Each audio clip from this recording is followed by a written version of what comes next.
আমাদের আলোচনা অনুষ্ঠান। আমাদের আজকের আলোচ্য বিষয় অরাজনৈতিক আন্দোলনের রাজনৈতিক রূপ।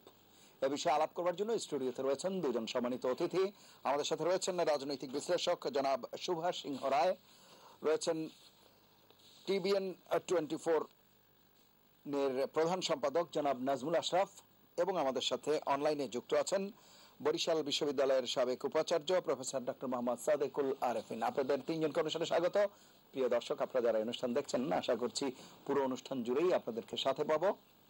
আমরা কথা না বাড়িয়ে চলে যাব আলোচনায়, কিন্তু তার আগে আমাদের সংবাদের শিরোনামগুলো একটু দেখে আসবো। প্রধান যে সংবাদ, সেই সংবাদের শিরোনামগুলো একটু দেখে আসবো আমরা।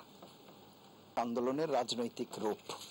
কেন অরাজনৈতিক আন্দোলন যেটি শুরু হয়েছিল, আমরা বলছিলাম একটা নিষ্পাপ আন্দোলন, নির্মোহ আন্দোলন, মানে সবার এক ধরনের সমর্থন থাকবার কথা যে আন্দোলনে, যৌক্তিক আন্দোলন, সেই আন্দোলনটির পরিণতি বা এখন পর্যন্ত যার রেশ হয়তো কাটেনি, যে রয়েছে, কেন এমনটা হলো সেটি দিয়ে যদি শুরু করেন। এটা সার্বিকভাবে আমাদের ব্যর্থতা।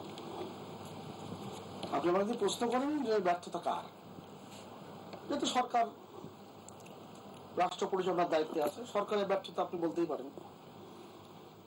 আপনার খেয়াল আছে নিশ্চয়ই যে 2008 সালে যে নির্বাচনটি হয়েছিল, সেই নির্বাচনের পর 2009 সালে 25শে ফেব্রুয়ারি আপনি বিডিআর যে ট্র্যাজেডি, পিলখানার হত্যাকাণ্ড, 57 জন সেনা কর্মকর্তাকে হত্যা করা হয়েছিল এবং 74 জন সব মিলে হত্যাকাণ্ডের শিকার হয়েছিল। ওই সময়কার প্রেক্ষাপটটা হিসেব করে দেখুন তো, আওয়ামী লীগ কেবল জানুয়ারি মাসের 6 তারিখে সরকার গঠন করেছে। ঠিক এই সময়টাই এই ষড়যন্ত্রটি করা হলো। এটা রাষ্ট্রের বিরুদ্ধে ষড়যন্ত্র ছিল। এখন ধারাবাহিকভাবে যদি আপনি দেখতে থাকেন, ওত পেতে থাকা দেশীয় এবং আন্তর্জাতিক ষড়যন্ত্রকারীরা সবসময় রাষ্ট্রকে অস্থিতিশীল করবার চিন্তা করেছে এবং তারা নানানভাবে বিকশিত হয়েছে। এবং 3 লক্ষ মানুষ ঢাকা শহরে এসেছিল এই আপনি বলছেন যে একেবারেই শান্ত একটি আন্দোলন এবং জনসমর্থিত আন্দোলন যদি আমি বলি, যেখানে বাংলাদেশ ছাত্রলীগের সদস্যরা এখানে এর সাথে সংযুক্ত ছিল। ওই যে রবীন্দ্রনাথের বিখ্যাত উক্তি, লক্ষ্য যখন উপলক্ষ্যকে ছাড়িয়ে যায়। 1 লক্ষ সিম এসেছে বাইরে থেকে। আপনি যদি হিসেব করে দেখেন 5ই জুন থেকে 15ই জুলাই পর্যন্ত আপনি কোনো প্রকার সহিংসতার কোনো ঘটনা ছিল না। আমার মনের মধ্যে প্রশ্ন জাগে যে আসলে আন্দোলনটা কি নিয়ে?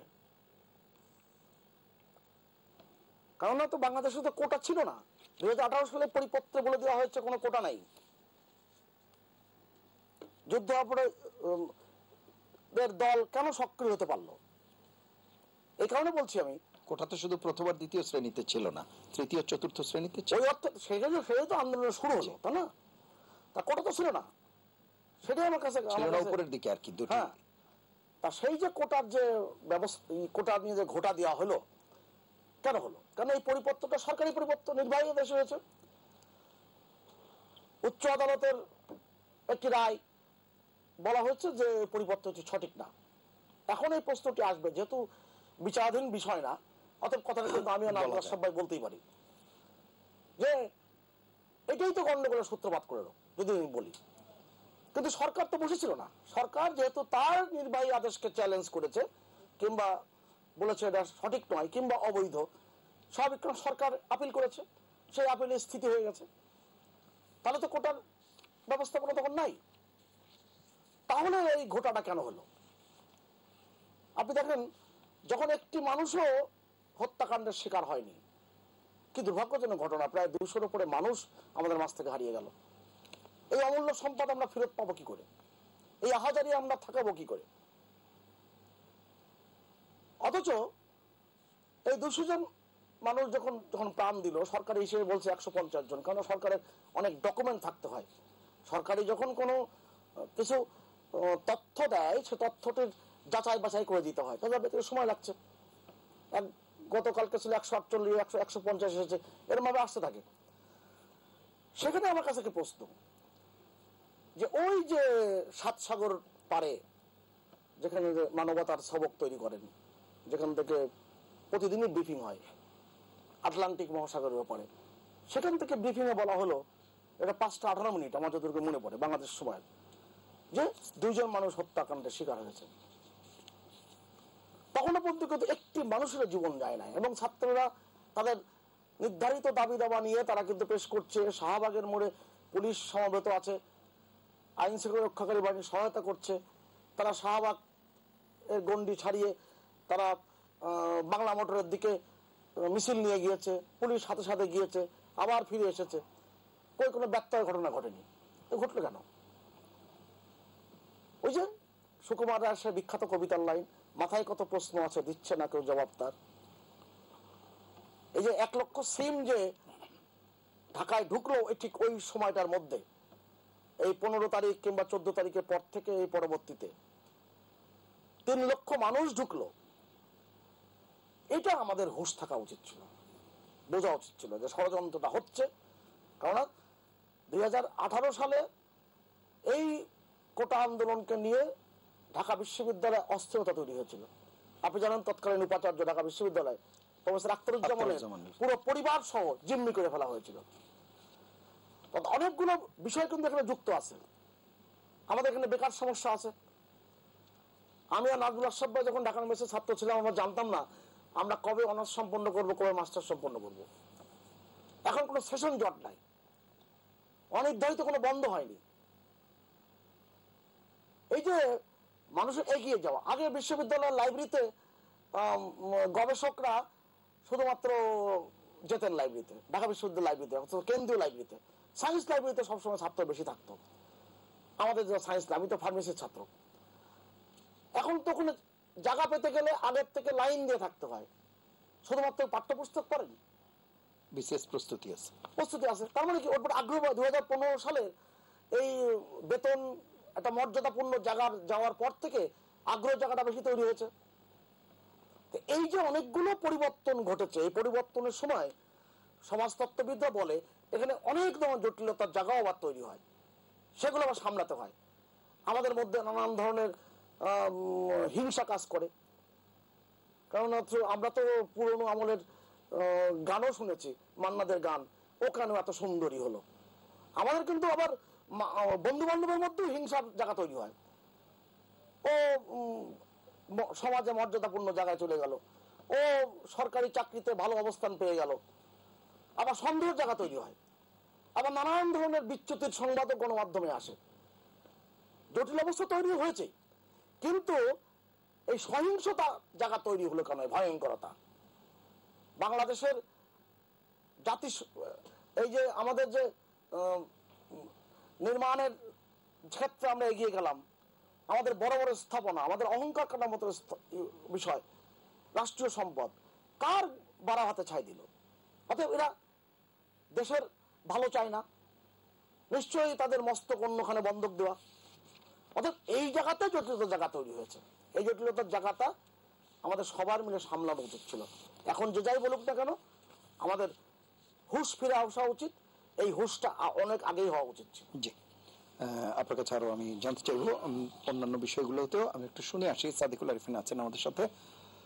অধ্যাপক সাদিকুল আরিফিন, যে বিষয়টা আলাপ করছিলাম, এর রেশ তো আসলে গোটা বাংলাদেশে যেমন ছড়িয়ে পড়েছে। আপনি আগে বরিশাল বিশ্ববিদ্যালয়ে ছিলেন, এখন রাজশাহী বিশ্ববিদ্যালয়ে আছেন শিক্ষক হিসেবে, সুতরাং সেখানেও তো এই ঘটনাগুলো ঘটেছে যেগুলো আমরা বলছি, যে আলাপগুলো করছি। এবং আজকেও যখন আমরা আলাপ করছি, তখনও আপনাদের শিক্ষকদের একটি অংশ বা শিক্ষকরাও বৈষম্য বিরোধী যে ছাত্র আন্দোলন বা নিপীড়ন বিরোধী বলা হচ্ছে, তাদের ব্যানারে তারাও রাজপথে নেমেছে। সার্বিকভাবে বিষয়গুলো কেমন এবং কিভাবে দেখছেন, সেই আলোচনাই তুলবেন। ধন্যবাদ সম্মানিত সহ-আলোচক বৃন্দ এবং যারা শুনছেন। আমি আমার আলোচনার শুরুতেই এ পর্যন্ত এই কোটা আন্দোলনে যারা নিহত হয়েছেন তাদের প্রতি গভীর শোক জানাই এবং নিহতদের পরিবারের প্রতি সমবেদনা জানিয়ে, যে প্রস্তুতি আপনি করলেন যে সারা দেশব্যাপী যে সহিংসতার ঘটনাটি ঘটলো, সেই সহিংসতার কারণে একদিকে তো প্রাণহানি হলো, পাশাপাশি আমাদের দেশের এবং রাষ্ট্রীয় সম্পদ ব্যাপকভাবে ক্ষতিগ্রস্ত হলো, একটা ধ্বংসযজ্ঞ চললো। আমাদের সমালোচক জনাব সুভাষ সিংহ রায় যথার্থই বলেছেন যে 15ই জুলাই পর্যন্ত কিন্তু এই আন্দোলনটি একেবারেই অহিংস ছিল, এবং যখন এই আন্দোলনটি অহিংস ছিল তখনও আমরা আপনার টকশো সহ অনেক জায়গাতেই আলোচনাগুলো করেছি, এবং সেই সময়েও আমরা তখন এই কোটা আন্দোলনের বা কোটার বিষয়গুলো নিয়ে আলাপ আলোচনা, যৌক্তিকতা, এগুলো নিয়ে নানান আলোচনাগুলো হয়েছে। তখন আপনাদের প্রত্যয় জায়গাটা থেকে আন্দোলনও চলছিল, স্কিমের আন্দোলনটাও চলছিল, ওটা এখনো হয়তো চলছে। কিন্তু যে জায়গাটায় গুরুত্বপূর্ণ ছিল যে যখন সরকারিভাবে হাইকোর্ট এবং অ্যাপিলেট ডিভিশনের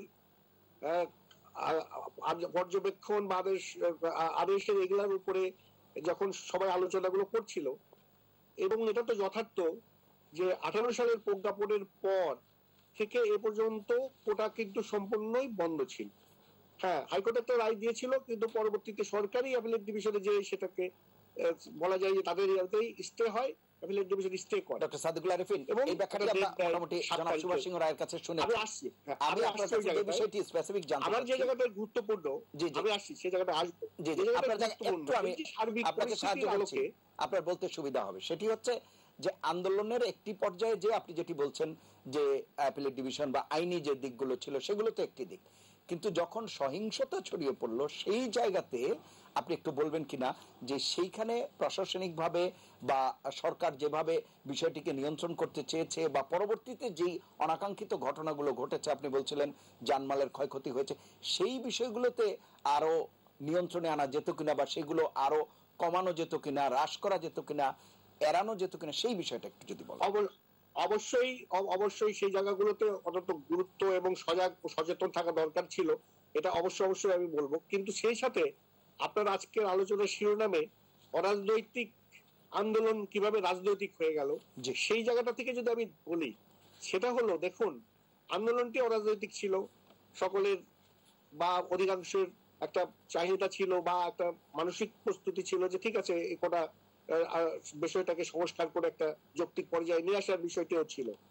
কিন্তু যখন এইটি 16 তারিখ থেকে সত্যিকার অর্থেই রাজনৈতিক ষড়যন্ত্র, রাজনৈতিক উদ্দেশ্য ঢুকে গেল, তখন থেকেই তো আসলে এই ধরনের ক্ষতি, এই যে এত প্রাণহানি, এত রাষ্ট্রীয় ক্ষতি এবং সার্বিক যে একটা অস্থিতিশীল অবস্থা তৈরি হলো। আমি যে জায়গাটায় গুরুত্ব দিতে চাই, দেখুন এই দেশটি অনেক ত্যাগ তিতিক্ষার বিনিময়ে স্বাধীন করে আজকে 53 বছরে দাঁড়িয়েছে।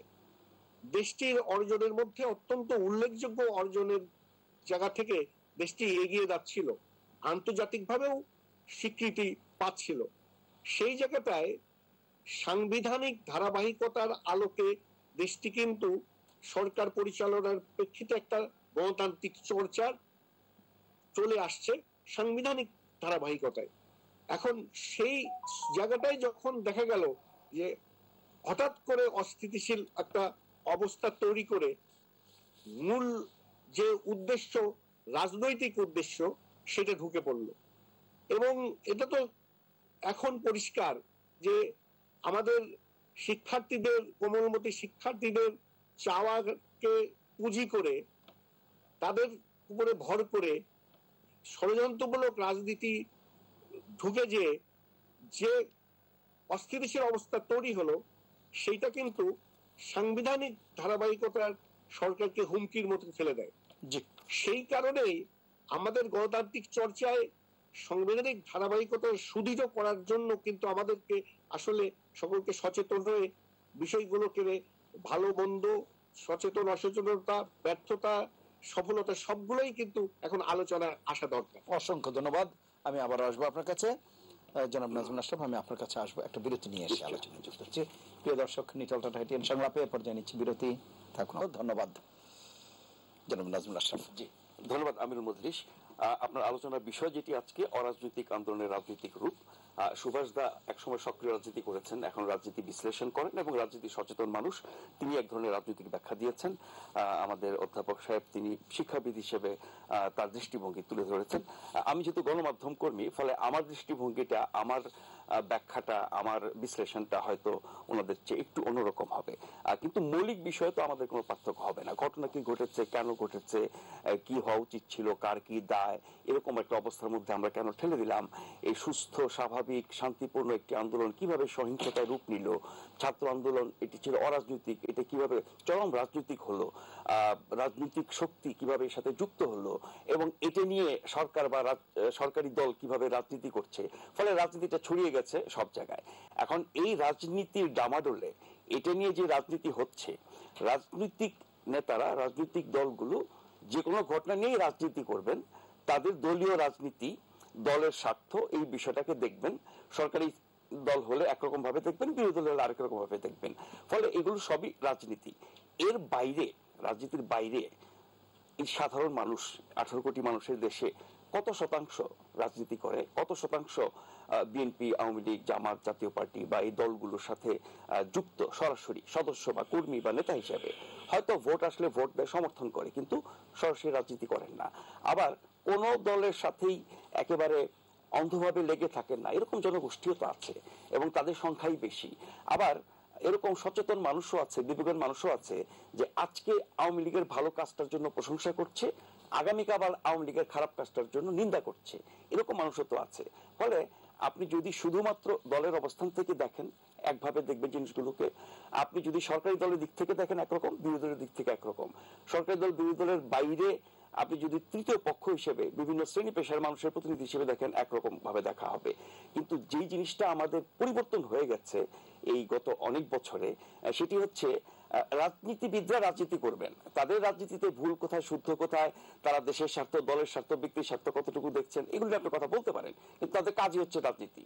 যারা রাজনীতি করেন না, রাজনীতির বাইরের মানুষ, বিশেষ করে নাগরিক সমাজের যারা গুরুত্বপূর্ণ অংশ, যেমন ধরেন শিক্ষক, আইনজীবী, সাংবাদিক, ব্যবসায়ী, সংস্কৃতি কর্মী সহ বিভিন্ন শ্রেণী পেশার মানুষ যারা আছেন, তারা যখন সরাসরি দলীয় রাজনীতি করেন বা দলীয় রাজনৈতিক ভূমিকায় অবতীর্ণ হন, বা যে কথাটা আওয়ামী লীগের বলার কথা, সেই কথাটা যদি একজন শিক্ষক, একজন আইনজীবী, একজন সাংবাদিক, একজন চিকিৎসক বলেন, তাহলে তো আওয়ামী লীগের সাথে তার কোনো পার্থক্য থাকলো না, তাহলে উচিত তার আওয়ামী লীগে যোগ দেওয়া।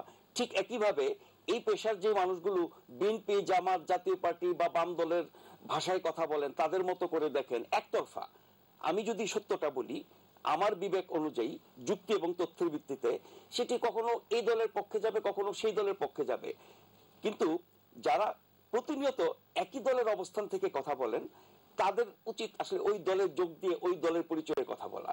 তাহলে আমার যে ভিন্ন পরিচয় আছে সমাজে, আমার পেশাগত পরিচয়, সেই পরিচয়টাকে আমি আর নষ্ট করব না, কলঙ্কিত করব না। এই জায়গাটা সচেতন হওয়া দরকার।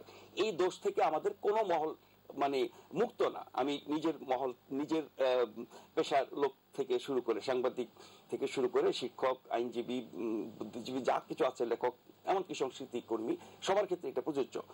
এই জায়গাটা আমাদের রাজনীতিটাকে অনেক খারাপ করেছে এবং রাজনীতিবিদদের কাজটাকে তারা সবাই ভাগ করে নিয়ে নিয়েছে। এখন ঘরে ঘরে রাজনীতি, রাস্তাঘাটে রাজনীতি, সবাই রাজনীতি করে। রাজনীতি সচেতন হওয়া আর দলীয় রাজনীতি করা, অন্ধভাবে কোনো একটি দলকে সমর্থন বা বিরোধিতা করা, সেটি সচেতন নাগরিকের কাজ না। বিশেষ করে এই যে বিভিন্ন শ্রেণী পেশার কথা বললাম, যাদের উপরে নির্ভর করে একটি দেশ, একটি রাষ্ট্র, একটি সরকার সঠিক বা ব্যাঠিক পথে চলে কিনা। সরকার যদি ব্যাঠিক পথে চলে, অন্যায় করে, তার জন্য বিরোধী দল তার রাজনৈতিক অবস্থান থেকে একরকমের বিরোধিতা বা সমালোচনা করে, কিন্তু অন্যান্য শ্রেণী পেশার মানুষ যারা অনেক বড় একটা শক্তি, তারা সরকারি বা বিরোধী দলকে একরকমের চাপে রাখতে পারে জনগণের স্বার্থে, জনকল্যাণে কাজ করার জন্য, গণতান্ত্রিক আচরণ করার জন্য, জবাবদিহি করার জন্য, অনিয়ম, দুর্নীতি এগুলো থেকে বিরত থাকার জন্য, দেশের স্বার্থে বিরুদ্ধে যায় এমন কাজ না করার জন্য। সেই কাজটা আমাদের এই নাগরিক সমাজ করতে পারছে না। আমাদের নাগরিক সমাজের এটা একটা ব্যর্থতা। কিন্তু যে সংকটটি, আমি আপনাকে এখানে একটু সরি টু ইন্টারাপ্ট, যেটি বলছি নাগরিক সমাজ করে, এই জায়গায় আমরা যখন দেখেছি যে কয়েকজন শিক্ষক শাহবাগ থানায় যে তার শিক্ষার্থীদের বের করে আনা, কিংবা এই যে আজকে আমি যে সংবাদটি এসেছে গতকালকেও, যে আইনজীবীরা উদ্বিগ্ন হয়ে এবং নাগরিক সমাজ উদ্বিগ্ন হয়ে সমন্বয়ক যারা আছে তাদেরকে ডিবি হেফাজত থেকে ওই জায়গাটায় আমি আসছিলাম। আমি যে দোষটা দিলাম বিভিন্ন শ্রেণী পেশার মানুষকে, এটা মোটা দাগে, এবং এই প্রবণতাটা আমরা গত 10-15 বছর ধরে দেখছি। আগে হয়তো কম ছিল, এখন ব্যাপক মাত্রায় বেড়েছে। ফলে আপনি শিক্ষক সমাজ, সাংবাদিক সমাজ, আইনজীবী সমাজ, চিকিৎসক সমাজ, আপনার সংস্কৃতি সমাজ, এর প্রত্যেকটা সমাজের দিকে যদি তাকান, বেশিরভাগ মানুষ যারা সক্রিয়, যারা নিষ্ক্রিয় তাদের অবস্থা আমরা জানি না, যারা সক্রিয় তারা একতরফাভাবে দলীয় অবস্থান নিচ্ছে, সরকারের পক্ষে অথবা বিপক্ষে। কিন্তু এই শ্রেণী পেশার মধ্যে কিন্তু অনেক বিবেকবান মানুষ আছেন যারা এই দলীয় অবস্থানের ঊর্ধ্বে উঠে কাজ করছেন। আমরা যখন দেখি ঢাকা বিশ্ববিদ্যালয় থেকে শুরু করে সারা দেশের সরকারি বিশ্ববিদ্যালয়ের শিক্ষকদের একটা অবস্থান সমিতিগতভাবে, ফেডারেশনগতভাবে, তার বিপরীতে কিন্তু আমরা অল্প করে হলেও ঢাকা বিশ্ববিদ্যালয়ের কিছু শিক্ষককে দেখেছি যারা এই বৃত্তের বাইরে এসে বিবেকের তাড়নায় বিশ্ববিদ্যালয়ের শিক্ষকের কাছে জাতির যে প্রত্যাশা, বিশ্ববিদ্যালয়ের শিক্ষকরা অতীতে বিভিন্ন সংকটে যে ভূমিকা রেখেছেন, সে 71 থেকে শুরু করে বিভিন্ন সময় ওরকম একটা ভূমিকায় আসছেন। একইভাবে আইনজীবীদের একটা অংশ আসছেন, একইভাবে সাংবাদিকদের অনেকে হয়তো তাদের পেশাগত দায়িত্বের মধ্য দিয়েও সেই কাজটা করছেন। এবং একইভাবে আমরা যদি ধরি যে আপনি গত কয়েকদিন দেখেছেন যে অভিভাবক বা যারা আক্রান্ত হয়েছেন তাদের পরিবার, অথবা যে কোনো কারণে হোক তার মনে হয়েছে এগুলো অন্যায়, এই অন্যায় বিরুদ্ধে কথা বলা দরকার। আমরা সামাজিক মাধ্যমে এক ধরনের প্রতিফলন দেখি, গণমাধ্যমে অনেকটা কম, এটা স্বীকার করতেই হবে।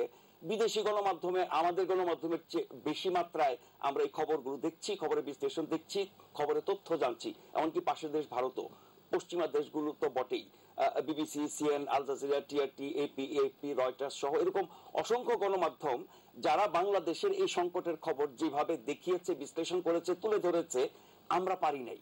এটা আমাদের ব্যর্থতা। এবং সেই ব্যর্থতার পেছনে আমি কি সরকারকে দোষ দেব?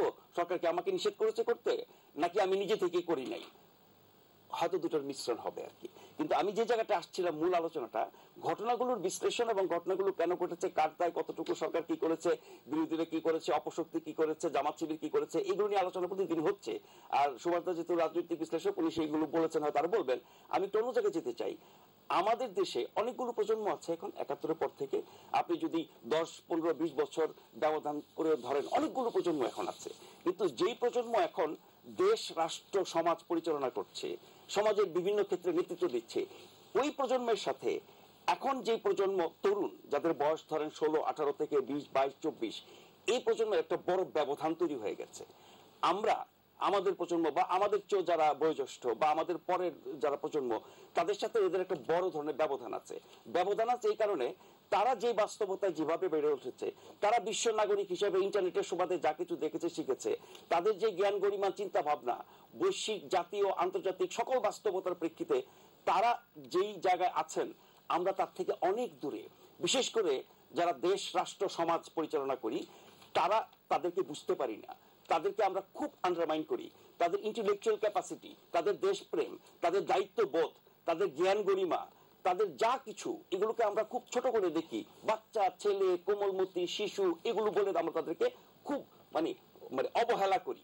আপনি দেখেন গত 5-10 বছরে যদি আপনি রাজনৈতিক অঙ্গনের দিকে তাকান, যে একটি দল সরকারে থাকবে, অনেকগুলো দল বিরোধী দলে থাকবে, সেই বিরোধী দলের কাজ হচ্ছে সরকারকে জনকল্যাণে কাজ করতে বাধ্য করা, অন্যায় করলে প্রতিবাদ করা, জনস্বার্থে তাদের রুখে দাঁড়ানো। সেই কাজটি আমাদের বিরোধী দল করতে পারছে না বা করতে দিচ্ছে না, যেভাবে বলেন না কেন। এর মধ্যে যেগুলো সফল আন্দোলন হয়েছে, যেখানে জন আকাঙ্ক্ষার প্রতিফলন ঘটেছে এবং দলমত নির্বিশেষে সবাই সমর্থন করেছে, সেই কাজগুলো কি আমরা 2013 সালে দেখলাম। শাহবাগের গণজাগরণ অভূতপূর্ব, কারা করেছে? এই তরুণরা করেছে। আমরা 18 সালে দেখলাম নিরাপদ সড়কের আন্দোলন, আরো ছোটরা, স্কুলের শিশুরা করেছে, অভূতপূর্ব, সবাই প্রশংসা করেছে। তখন সবাই বলেছে যে বড়রা যা পারে নাই ছোটরা তা করেছে, শিশুরা দেখিয়ে দিয়েছে, ছোটরা আমাদেরকে শিখিয়েছে, এরকম আমরা বলেছি। শিক্ষা কিন্তু আমরা নেই। তারপরে 18 সালে কোটা সংস্কার আন্দোলন হলো, সেই আন্দোলনের একটা পরিসমাপ্তি একরকমের ঘটলো। কারা করেছে? বিশ্ববিদ্যালয় ছাত্ররা করেছে। আবার 2024 সালে এসে আবার এই তরুণ প্রজন্ম এই কোটা বিরোধী আন্দোলন করলো। শান্তিপূর্ণ ছিল, কেন শান্তিপূর্ণ হলো, তারপরে কি কি হলো, আমি সেই আলোচনা যাবো না, আপাতত শেষ করি। এই প্রজন্মের চিন্তা ভাবনা, এই প্রজন্মের, এরাই তো ভবিষ্যৎ বাংলাদেশ, এরাই তো আমার আপনার জায়গা, রাষ্ট্রের বিভিন্ন গুরুত্বপূর্ণ জায়গা থাকবে। তাদেরকে আমরা কি শিক্ষা দিচ্ছি, কিভাবে তাদেরকে ট্রিট করছি, কিভাবে তাদেরকে নির্যাতন করছি, কিভাবে তাদেরকে অবহেলা করছি, কিভাবে তাদেরকে আমরা দেশদ্রোহী বানাচ্ছি, রাজাকার বানাচ্ছি, জঙ্গি বানাচ্ছি, সবাই কি তাই? নিশ্চয়ই কিছু মানুষ তো আছে এর মধ্যে, নাহলে তো সব সহিংস ঘটনা করতো না। ফলে তাদের সেন্টিমেন্ট, তাদের ভাবনা, তাদের চিন্তা, তাদের বক্তব্য যদি আপনি শোনেন, বা যা কিছু ঘটে গেছে, এত সব মানুষ মারা গেছে, এত অল্প সময় এত মানুষ মারার ইতিহাস বাংলাদেশে নাই। বেশি মানুষ মারা গেছে। যেই মানুষগুলো মারা গেছে ওই পরিবারগুলোর কথা একবার আপনি ভাবেন। আপনি ঘরে বাইরে রাস্তাঘাটে এখনকার সময় বলছি, কান পাতলে আপনি শুনবেন, সবাই শুধু বলছে যে এই মানুষগুলোকে কেন অন্যায়ভাবে মারা হলো। এই যে 200-র উপরে মানুষ, আমি ধরে নিচ্ছি কিছু মানুষকে হয়তো ন্যায়সঙ্গতভাবে মারা হচ্ছে। কোনো হত্যাই ন্যায়সঙ্গত হতে পারে না, আইনসম্মত হতে পারে না, কারণ তার কিছু বিধিবিধান আছে। পুলিশ চাইলেই গুলি করতে পারে না, বুক পেতে গুলি করে মারা। এবং যেই ঘটনাগুলো মানুষ দেখেছে, জেনেছে প্রত্যক্ষভাবে ভিডিও ছবির মাধ্যমে, যেই ছবিগুলো আপনার কি বলে ভেরিফাই করে আন্তর্জাতিক গণমাধ্যম প্রকাশ করেছে, সেই ঘটনাগুলো দেখার পরে কোনো মানুষের বিবেক, কোন সুস্থ মানুষ কি বলবে যে এগুলো ঠিক হয়েছে? হয় নাই। তো যারা মারা গেছেন সেই মানুষগুলোর পরিবার, তাদের স্বজন, যাদের সহযোদ্ধা মারা গেছেন, তাদের যে অনুভূতি, তাদের যে সেন্টিমেন্ট, তাদের যে ক্ষোভ, তাদের যে কষ্ট, সেটা আমরা অনুভব করছি না, আমরা শেয়ার করতে পারছি না। আমরা শুধু তাদেরকে দায় দিচ্ছি, তাদেরকে দমন করার চেষ্টা করছি, এখনো আন্দোলন দমনের চেষ্টা করছি, এবং তাদের কথা আমরা শুনছি না। এই 2-4-5 জনের জন্য সবাইকে আমরা পাইকারি হারে দায়ী করছি, দোষী করছি। আমি আসবো আবার। সুভাষিংহ রায়, শুনছিলেন আপনি? নাজমুল আশরাফ ভাই এতক্ষণ ধরে যে বিস্তৃত করলেন, সেখানে বিরোধিতা করা খুব বেশি কিছু নাই। শুধু আমি কয়েকটা যোগ করি। আপনি দেখবেন এই মাটিতে সবসময় সুশীল সমাজ কিংবা নাগরিক সমাজ, যে কথাটা বললেন প্রথম দিকে, উনি সবসময় যে ইতিবাচক ভূমিকা রেখেছে তা কিন্তু না। ইস্ট ইন্ডিয়া কোম্পানির দালালি যারা করেছে, সেই দালালিদের মধ্যে যেমন জগৎ শেঠ, উমিচাঁদ, রায়বল্লভ এরা ছিল, মীর জাফর ছিল, তেমন ইয়ার লতিফও ছিল। ইয়ার লতিফ তখন সুশীল সমাজের প্রতিনিধিত্ব করেছে, এবং মানুষকে ভুল তথ্য দেওয়া এবং মানুষের মেজাজ মর্জি বিগড়ে দেওয়া এবং মস্তিষ্কে ওই যে এখন যেটা আমরা বলি মিস ইনফরমেশন, ডিসইনফরমেশন এবং ফ্যাব্রিকেটেড কন্টেন্ট ভরে দেওয়া, এটা কিন্তু দৃঢ়সন্ধিমূলক অবস্থান। আমরা আলোচনার সুবিধার্থে কিংবা আমরা বলছি এটা অরাজনৈতিক একটি আন্দোলন, কিন্তু গতকালকে একটি জাতীয় দৈনিক তারা অ্যানালাইসিস করে দেখিয়েছে, 16 জনের তারা ডাটা অ্যানালাইসিস করেছে সমন্বয়কদের মধ্যে। 16 জনের মধ্যে 10 জনই হচ্ছে সাবেক ডাকসু ভিপির, তার যে নতুন গণ অধিকার পরিষদ, এটা রাজনৈতিক সংগঠন, এবং তারা নতুন যে একটি দলের নামকরণ দিয়েছে, তাদের 10 জন হচ্ছে ওই দলের অংশ। অতএব অরাজনৈতিক বলাটা কিন্তু খুব কঠিন। রাজনৈতিক বলছে দাবিটার বিষয়। না, দাবি তো বসেই, আমি তো প্রথমে আমি বলেছি। আপনি খেয়াল করে দেখবেন, এই যে যেটা নাজমুল আশরাফ ভাই বলছেন, তার সাথে আমি সহমত পোষণ করি। বলি, আমাদের 2012 থেকে 2040 সাল পর্যন্ত আমরা কিন্তু একটা সুবিধা পাবো, জনমিতিক সুবিধা। সেটা 15 থেকে 64 বছরের যে বয়সকাল, সেই বয়সকালের মানুষ বাংলাদেশে 65.23%। এই যে যারা এখন তরুণ প্রজন্ম, সেই তরুণ প্রজন্মের সকলে তার সরকারি চাকরি পাবেন না, সকলে আবার দেশের বাইরেও যেতে পারবেন না নানা কারণে। সেই বাস্তবতায় তাদের জন্য আমরা যারা অগ্রসর হয়েছি কিংবা সমাজের ভালো স্তরে আছি কিংবা ধরেন সরকারের পক্ষ থেকে, তাদের জন্য যে করণীয় জায়গাটা, সেটা কি সবসময় ঠিক মতো করতে পেরেছি কিনা, তরুণ প্রজন্মের মধ্যে হতাশার জায়গাটা তৈরি হচ্ছে কিনা। আমার ধারণা যে গবেষকদের, যারা বিশ্ববিদ্যালয়ে গবেষণা করেন, তত্ত্ব নিয়ে কাজ করেন, তাদের কিন্তু এখন একটা গবেষণার ক্ষেত্রে উন্মোচিত হওয়া প্রয়োজন যে এতটা আউটবাস্ট কেন হলো। এতটা সন্দেহের জায়গা তৈরি করলো কেন? জি জি দাদা, খুবই মানে যথার্থ বলেছেন। একটা সমাজতাত্ত্বিক আলোচনা মানে খুব জরুরি। গবেষণা হওয়া উচিত এই বিষয়গুলো, যেটি আপনি বলছেন এতটা আউটবাস্ট হলো কেন। কিন্তু আমার যেটি মানে চিন্তার জায়গা যেটি আমাদের, কারণ এখনো তো আমি বলছিলাম শুরুতেই যে এর রেশ বিভিন্ন জায়গায় রয়েছে, বিশেষ করে পুলিশের ধরপাকড় তো আছেই, হয়তো ন্যায়ত কিংবা ন্যায্যত অন্যায্য যাই হোক বিভিন্ন জায়গায় বিভিন্ন রকম হচ্ছে। এবং যেটি আমরা বলি যে যখন কোনো জায়গায় মব বিটিং হয় তখনও যেমন নিরীহ মানুষও মানে মারা পড়তে পারে বা হতে পারে, শিকার হতে পারে, ঠিক একইভাবে যখন গণগ্রেপ্তারের ব্যাপার থাকবে তখন এই ঘটনাগুলো। আমি আপনাকে এখানে থামিয়ে দিই একটু, জি কিছু মার্জনা করবেন। জি যদি সরকারের থেকে যদি নির্দেশ থাকতো যে কোনো অস্থিরতাকে নির্মূল করতে হবে, তাহলে এই যে 200 কথা বলছিলাম না, অসংখ্য মানুষের প্রাণ যেত। আপনি চিন্তা করে দেখেন বাংলাদেশ টেলিভিশনে এটা একটা গুরুত্বপূর্ণ স্থাপনা, এবং কেপিআই এর যে আইন আছে সে আইনই কিন্তু যে কোনো সময় যে কোনো পরিস্থিতিতে তারা এগুলোকে ঠেকানোর জন্য আইন শৃঙ্খলা রক্ষাকারী বাহিনীকে আমি আপনার বক্তব্য শুরুর দিকে যথেষ্ট সহনশীলতার পরিচয় দিয়েছে সরকার, বা যেটি আপনি বলছেন যে গুলি করার যদি অনুমতি থাকে ঘন্টার পর ঘন্টা তারা কিন্তু এই কার্যটা করেছে। আমি আসবো, একটা বিরতি আমার নিতেই হচ্ছে, এসে আমি এই আলোচনায় যুক্ত হবো এবং তখন ডক্টর সাদেকুল আরিফিন আপনার কাছেও আসবো। একটা বিরতি নিয়ে আসি। প্রিয় দর্শক, নিটল টাটা টিএন সংলাপে পর্যায়ে নিচ্ছি বিরতিকুল আরিফিন। আমাদের অনেকগুলো জায়গার তো ভ্রান্তির কথা আমরা আবিষ্কার করতে পারবো। আপনি খেয়াল করে দেখবেন যে অনেকগুলো বিভ্রান্তি ছড়ানো হয় এই সমস্ত। আপনি 2012 সালে দেখেন আরব বসন্তের সময় হোসনি মোবারকের বিরুদ্ধে যে আরব বসন্তের যে ছাত্র সমাজ যখন জেগে উঠলো, এই জায়গাটা কিন্তু দখল করে নিল ইসলামী ব্রাদারহুড। তার ভয়ঙ্কর পরিণতি কি ঘটলো সেই দেশের সেটা আমরা ভালো করে জানি। আমাদের একটা কথা যেটা বলতে গিয়েছিলাম আমি, এবং বলতে বলতে বিরতি যেতে হয়েছে, খেয়াল করে দেখবেন বর্তমান সরকার প্রধানের নির্দেশনা ছিল যে কোনো রকম ইনজুরি কিংবা কোনো রকম হত্যাকাণ্ড এরকম ঘটে এরকম পরিবেশ তৈরি করা যাবে না। এবং তারা যারা দেশ বিরোধী এবং রাষ্ট্র বিরোধী তারা কিন্তু এটা কিন্তু জানতে পেরে গিয়েছিল। দেখেন এটা বহু জায়গার থেকে এর কিন্তু নেটওয়ার্ক বিস্তৃত করা হয়েছে। স্পেন যাওয়া, ব্রাজিল যাওয়ার কথা মাননীয় প্রধানমন্ত্রী অনেক আগেই, এটা তার শিডিউলের মধ্যে কিন্তু সাংবাদিকরা জানেন। হ্যাঁ, যে সমস্ত গুজবের জায়গা তৈরি করা হয়েছে সেখানে এটা তো ভয়ঙ্কর আত্মসম্মানের বিষয়। আমি একটা জিনিস শেষ করি, আল জাজিরা কথা বলছেন নাজমুল আশরাফ ভাই, মনে আছে 5ই মে 2013 সালে আল জাজিরা কি রিপোর্ট করেছিল? আমি আরো অনেকগুলো গণমাধ্যম সহ করেছে। এই যে ঘটনাগুলো, এই ভয়ঙ্করতা, আমাদের যে রাজনীতির ভিতরে পলিটিক্স ঢুকানোর যে চক্রান্তের জায়গাটি, আমি তো আগেই বলেছি, মানে সরকারি শূন্য পদ আছে 3,70,000-এর উপরে, সেখানকার নিয়ে অনেক ব্যবস্থাপনার ত্রুটি থাকতে পারে।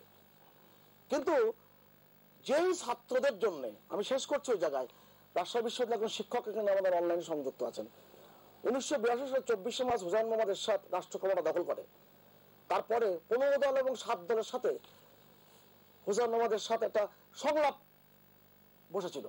সেই সংলাপে আজকের প্রধানমন্ত্রী, আওয়ামী লীগের প্রধান তখন, তিনি বৈঠকে বসার আগে বললেন রাজশাহী বিশ্ববিদ্যালয়ের 15 জন ছাত্র নেতার বিরুদ্ধে, তখন রাকসুর ভিপি ছিলেন ফজলুল হোসেন বাদশা, এবং 15 জনের যাবজ্জীবন ফাঁসির আদেশ ছিলেন 15 জনের ধারাবাহিকভাবে, এবং তাদের এই মামলা প্রত্যাহার না করা পর্যন্ত, আদেশ প্রত্যাহার না করা পর্যন্ত আমি কোনো সংলাপে বসবো না। 2, এই মিটিং থেকে ঘোষণা দিতে হবে, রেডিওতে ঘোষণা দিতে হবে, ট্রেড ইউনিয়ন করার অধিকার যেটা বন্ধ করা হয়েছে এটা অধিকার ফিরিয়ে আনতে হবে। আর সেই ছাত্র সমাজের জন্য 43 বছর লড়াই করলেন বঙ্গবন্ধু কন্যা। আজকে যে বিভ্রান্তির জায়গাটা তৈরি করা হয়েছে, অসংখ্য ধন্যবাদ। এটার ব্যাপারে কিন্তু সবাই সতর্ক থাকা উচিত ছিল। অধ্যাপক সাদেকুল আরিফিন, আমরা যে বিষয়টি আসলে আলোচনা করছি যে একটি তো অরাজনৈতিক আন্দোলন কিভাবে রাজনৈতিক হয়ে গেল, এবং যেই ক্ষতগুলোর কথা আমরা বলছি, এই ক্ষত শুকোতে তো হয়তো অনেক সময় লাগবে, বা কিভাবে শুকাবে, যে কান্না আছে সেই কান্না কবে থামবে, কিন্তু নতুন করে যে ঘটনাগুলো তৈরি হচ্ছে বা আরো সামনের দিকে যে আশঙ্কা আতঙ্ক রয়েছে বিভিন্ন বিষয়ে, সেই জায়গাটি কিভাবে নিরসন করা যায় বা সেটিকে আরো কিভাবে কমিয়ে আনা যায় সেটি একটু আলোচনা করবেন। ধন্যবাদ। আমি শুরুতে একটু বলে নেই, জনাব সুভাষ চন্দ্র রায় যথার্থই বলেছেন, রাজশাহী বিশ্ববিদ্যালয়ের যে ঘটনাটি, এই শিক্ষা সম্মেলনের সময় সামরিক শাসনের সময় আমাদের রাজশাহী বিশ্ববিদ্যালয়ের ছাত্রদেরকে যেভাবে সাজা দিয়েছিল, সেইটার ক্ষেত্রে কিন্তু আজকের প্রধানমন্ত্রী জি, মাননীয় প্রধানমন্ত্রী শেখ হাসিনা অত্যন্ত গুরুত্বপূর্ণ ভূমিকা রেখেছিলেন এবং এরশাদ সাহেব তখন সেটাকে করে দিয়েছিল, সেই সাজা তুলে নিতে দিয়েছিল আর কি। যার ফলে আমাদের 15 জন শিক্ষার্থী সহ আরো অনেকগুলো শিক্ষার্থী কিন্তু সাজা প্রাপ্ত থেকে অব্যাহতি পেয়েছিলেন। যাই হোক, আমি যে জায়গাটা বলতে চাই, দেখুন আপনি যেটা বলছেন এটা খুব গুরুত্বপূর্ণ, যে সামনের দিনগুলোতে যে বিষয়গুলো আসছে সেইটির ক্ষেত্রে আমাদের কি করণীয় আছে, এটি একটি। আরেকটি বিষয় আপনি বলেছেন যে শিক্ষা প্রতিষ্ঠানে আর কতদিন বন্ধ রাখা যায়। জি, আমি আসছি সেখানে। এই ক্ষত যার মায়ের বুক খালি হয়েছে তাদের ক্ষত কোনোদিনই কি হবে না, কিন্তু সেই ক্ষত যেন আর তৈরি না হয় সেই জায়গাগুলোকে সকলের আমাদের সচেতনভাবে আলোচনা করা দরকার। আমাদের শ্রদ্ধেয় সাংবাদিক রাজুল আশরাফ ভাই মোটা দাগের যে কথাটা বলেছেন এটাও বেশ কিন্তু গুরুত্বপূর্ণ, কিন্তু পাশাপাশি এই জায়গাটি আমাদের মনে রাখতে হবে যে আমাদের এই দেশটি, আমি যে জায়গাটা খুব বারে বারে গুরুত্ব দিই সেটি হলো এই দেশটি 53 বছরের এই জায়গাটায় এসে একটি গণতান্ত্রিক ধারাবাহিকতায় সাংবিধানিক শাসন ব্যবস্থা দৃঢ় করার জন্য যে সহযোগিতাগুলো দরকার, সেটা বুদ্ধিজীবী হোক, শিক্ষক হোক, সাংবাদিক হোক, অন্যান্য পেশার মানুষ হোক, সকলের জায়গাটায় সেখানে কি আমরা ঐক্যবদ্ধ আছি? যে ত্যাগের বিনিময়ে এই দেশটি পেলাম, সেই ত্যাগের মূল যে স্পিরিট, একটি অসাম্প্রদায়িক, একটি সাম্যের এবং একটি প্রগতিশীল একটি দেশ, উন্নত দেশ দিকে এগিয়ে নেওয়া, সেই জায়গাটায় তো আমরা একমত হতে পারছি না। আমাদের মূল যে জায়গাটায় আমাদের বাধা তৈরি হচ্ছে সেটি হলো যে স্পিরিটে, মুক্তিযুদ্ধের চেতনার আলোকে, যেটা আমি একটু আগে বলছিলাম যে এই দেশটিকে আগামী দিনে এগিয়ে নিয়ে যাওয়া, সেই জায়গাটাই তো আমাদের মূলত আমরা এক হতে পারছি। অধ্যাপক সাদিকুল আরিফ, নাজমুল হাসান ভাই হয়তো যেটি বলছেন যে যারা এগিয়ে নিচ্ছে আমরা বলছি, বা যাদের এগিয়ে নেওয়ার কথা তাদেরকে এগিয়ে নিতে আমরা নিঃসন্দেহে সহায়তা করব, কিন্তু সেটি যতটা না স্তুতি তার চেয়ে বেশি গঠনমূলক সমালোচনাও তো থাকতে হবে। সেই জায়গাতে হয়তো নাজমুল হাসান অবশ্যই আমি আপনার সাথে একমত, গঠনমূলক সমালোচনা থাকবে, তারা তাদের মতো করে কথাও বলবে এবং গণতান্ত্রিক একটি দেশে আন্দোলন সংগ্রামও থাকবে, এটা থাকার। কিন্তু একটা জায়গায় সবাই এক জায়গায় থাকতে হবে, সেটা হলো যে সাংবিধানিক ধারাবাহিকতা দৃঢ়ভাবে চলা, গণতান্ত্রিক চর্চা থেকে দৃঢ়ভাবে চলা। আপনি আমাদের পাশের দেশগুলো খেয়াল করে দেখুন, যখন আন্তর্জাতিক ক্রাইসিস গুলো আসে, যখন দেশের মধ্যে সমস্ত ক্রাইসিস গুলো আসে, তখন কিন্তু সব দলমত নির্বিশেষে সবাই ঐক্যমত্যে পৌঁছে। জি, এখন আমি যেটা বলবো, এইটাও এই জায়গাটা থেকে আজকে যে রাজনৈতিক ভাবে একটা সহিংস রূপ নিল বা ইত্যাদি হলো, এটাকেও সমাধান করা সম্ভব। সেই সমাধান সম্ভবের জন্য যেটি আমাদেরকে এখন এই আলোচনাগুলোকে আনতে হবে, যে আসলে আমাদের গ্যাপ গুলো কোথায়, আমাদের এই পার্থক্য গুলো কোথায়, এবং আমরা আসলে কোন স্পিডে দেশটাকে এগিয়ে নিতে চাই। আমরা কি মহান মুক্তিযুদ্ধের চেতনায় দেশটিকে এগিয়ে নিতে চাই, না আমরা আবার দেশটাকে পিছিয়ে দিতে চাই? ডক্টর সাদিকুল আরিফ, সহিংসতা ঘটলো, তাহলে দেখা হলো যে আমাদের দেশটিকে আবার আমরা পিছিয়ে যাচ্ছি। তো সেটা তো আমরা তো পিছিয়ে যেতে চাই না। যেটি বললেন যে পুরো প্রজন্মের মধ্যে যে স্পিরিটটা আছে, এটা কিন্তু সত্যি যে আজকের প্রজন্ম, আমি শেষ করবো, আজকের প্রজন্ম যেভাবে আন্তর্জাতিক ভাবে ইন্টারনেট থেকে শুরু করে সামগ্রিক ভাবে তাদের মধ্যে কিন্তু এক ধরনের অ্যাবিলিটি তৈরি হয়েছে, এবং সেই অ্যাবিলিটিকে কাজে লাগালেই কিন্তু দেশটা এগিয়ে যাবে। অসংখ্য ধন্যবাদ। অ্যাবিলিটিটা আমরা কিভাবে কাজে লাগাবো, সেই কাজে লাগানোর ক্ষেত্রেই কিন্তু একটা দর্শনকে, একটা স্পিরিটকে মননে গঠিত করতে হবে। সেটি হলো এই মহান মুক্তিযুদ্ধের চেতনার দর্শন। কেননা মুক্তিযোদ্ধারা ত্যাগ তিতিক্ষার মধ্য দিয়ে, জীবন দিয়ে এই দেশটি আমাদেরকে দিয়ে গেছে। অসংখ্য ধন্যবাদ। সুতরাং এই দেশটি যাতে সেইভাবে এগিয়ে নিয়ে যায়, তরুণ প্রজন্ম সেভাবে অবদান রাখে, সেই জায়গাটাই কিন্তু আমাদেরকে এখন কাজ করতে হবে।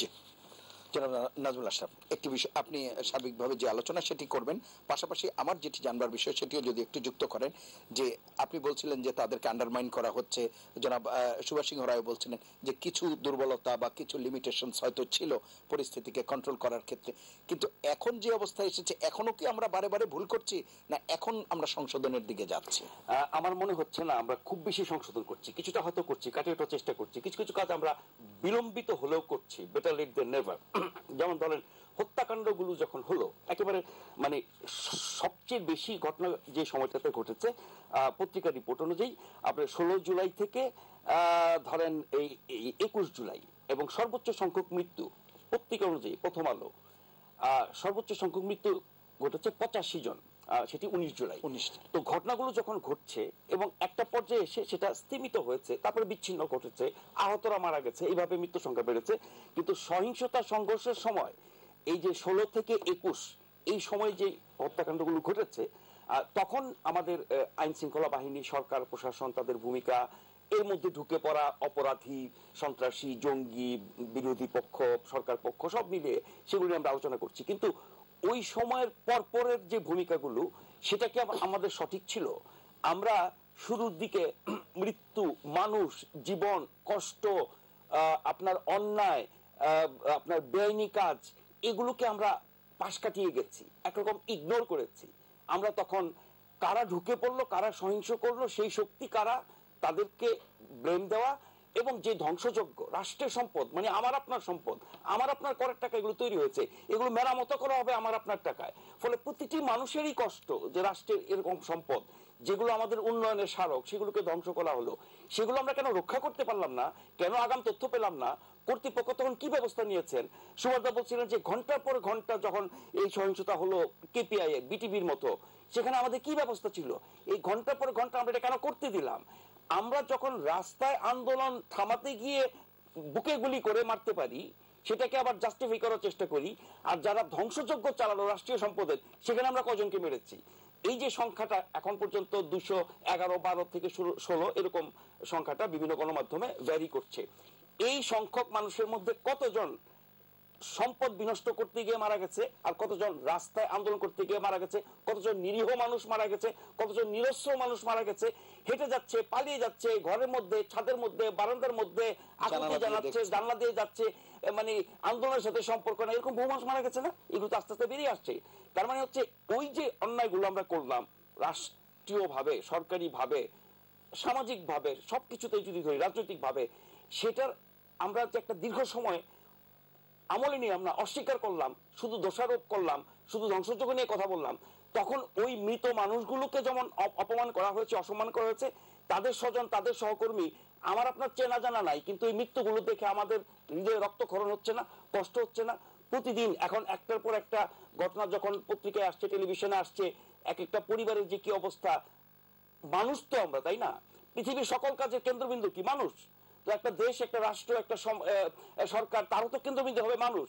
এবং সেই মানুষ হবে, মানে আমি অপরাধী বাদ দিয়ে বলছি, তাহলে আপনি যেই পেশায় থাকেন, যেই কাজই করেন না কেন, আপনাকে মানুষ হিসেবে গণ্য করতে হবে। সেটা আমরা করলাম অনেক পরে।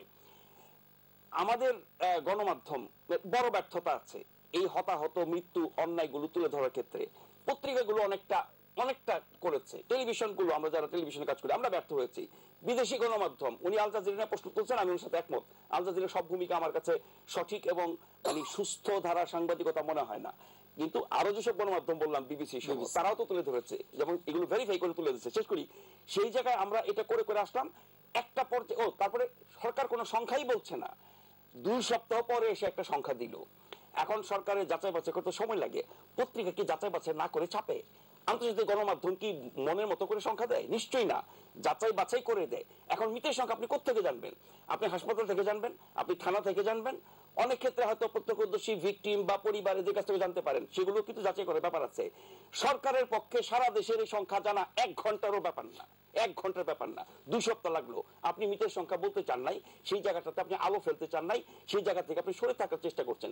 তারপরে মৃতের সংখ্যা বলছেন, তারপরে শোক প্রকাশ করছেন। এই শোক তো প্রত্যাখ্যান করেছে যারা আন্দোলন করছে বা যারা এই নির্যাতনের শিকার হয়েছে, তারা আপনার কি বলে এটা প্রত্যাখ্যান করে তাদের মতো করে তারা প্রতিবাদ করছে।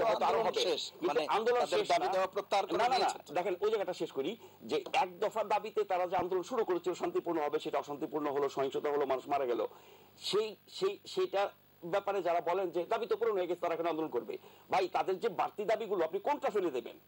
এরপরে যে ঘটনাগুলো ঘটেছে সেই অন্যায়গুলো আপনি বিচার চাইবেন না?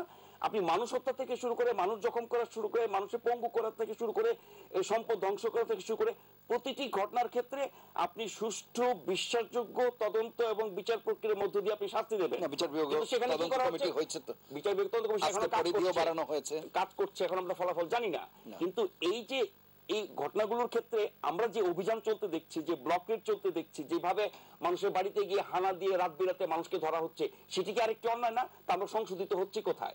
সংশোধিত হওয়া দরকার। এর জন্য খুবই বিচক্ষণ রাজনৈতিক সিদ্ধান্ত দরকার।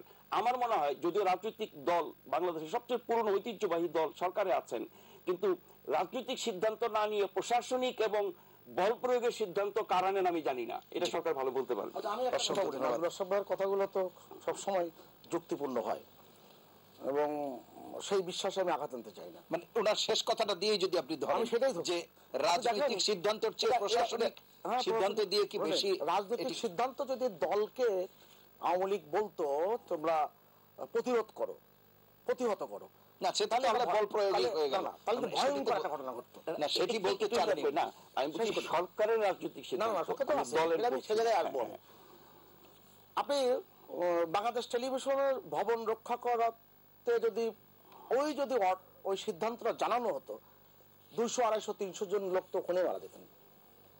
এটা বাস্তবতা। সরকার সেটা চায়নি। ওখানে বিজিবি গিয়েছে, ওখানে পুলিশ ও ভিতরে ছিল। না, সমস্ত খালি কিছু মানে হয়েছে। হত্যা করেই না, প্রতিরোধ না, করা যায়। না, না, এটা এমন জায়গায় মানে আমি বলছি যে কাদানে মানে অন্যান্য কোনো ভাবে আর এটিকে এড়ানো যেত কিনা, আমি সেটি জানি। এমন একটা পরিস্থিতি তৈরি হয়েছিল, সেই পরিস্থিতিতে আপনার এগা ছাড়া কোনো উপায় ছিল না, কারণ এটা তো সহিংস তার ঘটনা ঘটেছে। এবং বাংলাদেশে কোথাও আওয়ামী লীগরা কিন্তু বলা হয়নি যে এই বিষয়ে প্রতিরোধ করা হোক। আমি আপনার কথা বলি, মুগ্ধ নামে একটা ছেলে, বুঝছেন, তার মৃত্যুটা কি হয়েছে আমরা দেখেছি না? জি, মুগ্ধ যখন ফেসবুকে স্ট্যাটাস দিয়েছে যে আপনারা এই জামাত শিবিরা এর মধ্যে ঢুকবেন না, আমাদের আন্দোলন আমাদের করতে দেন, ঠিক আছে তো, খুব স্পষ্ট। আমি শেষ করছি, সেখানে তাকে হত্যা করলো কারা? খুব স্পষ্ট। আপনি দেখেন নিহতের সংখ্যা বলছেন, আন্দোলনের সময় হাসপাতাল নিহতদের অনেককে আন্দোলনকারী হিসেবে বলা হয়েছে, এবং তার একজনের মা বলছে 52 ইউনিটের চিকিৎসাধীন রয়েছে 17 দিন আগের থেকে, তাকে বলা হচ্ছে যে এই আন্দোলনকারী। একটি অংশ হাসপাতাল থেকে লাশ ছিনিয়ে নিয়ে গেছে, এরা কারা? সুভাষদা, আপনি মানে দেখেন, নাজমুল সাহেব ভাই যেটি বলতে চাইছে, আমি- হয়তো আমি- হাসপাতালে রেজিস্ট্রেশন, আপনি গণমাধ্যমের কথা বলেন, গণমাধ্যমের কথা বলছেন তো? জি, জি। আমি পত্রিকা সেই মানে কি যেন খুবই মর্যাদাপূর্ণ পত্রিকার কথা বলছি এবার। আপনি দেখেন আনিকা তাসনুন নামে এক নারীকে 8 বার মৃত বলে ঘোষণা করা হয়েছে, দেখানো হয়েছে। এগুলো ফেসবুকের গুজব। না না না, পত্রিকার খবর বলছি আমি। গেল সুভাষদা, আবার শেষ দেখেন, করতে হবে। শেষ করি। এই যে বহুল প্রচার দৈনিক আমরা আবার পত্রিকার এই আলোচনা 200 আর বেশি এগিয়ে মিথ্যে নিতে কথা যখন বললো, তখন মাত্র 35 জন মারা গিয়েছে, গেল। এবং এক উক্ত দৈনিকে একজন মৃত ব্যক্তির ছবিও প্রকাশিত হয়েছে, ওই ব্যক্তি ফেসবুকে জানালো আমি মারা যাই নাই। অসংখ্য আপনি ধন্যবাদ। দেখেন, এটা কোন পত্রিকা জানি না, আমি বিশ্বাসযোগ্য পত্রিকা না, না, বিশুদ্ধ পত্রিকা। অসংখ্য ওই যে- ধন্যবাদ আপনাদের। ওই যে dot, dot, dot, dot। আলোচনা, হ্যাঁ। dot, dot, dot, আলোচনা আর এগিয়ে নিতে পারছি আমি না। তো দেখাচ্ছি আপনাকে। প্রিয় দর্শক, এই ছিল আজকের অনেকগুলো বিভ্রান্তির জাল মিটার যারা কাটা বিস্তার ATM করেছে। সংলাপ। সময়ের স্বল্পতার জন্য আমরা আর এই আলোচনা এগিয়ে নিতে পারলাম না। আমরা যেটি বলছিলাম যে যে দুঃখজনক ঘটনা, এটির পরিসমাপ্তি যেমন প্রয়োজন, পাশাপাশি এই পর্যায়ে এসে সকলে দায়িত্বশীল ভূমিকা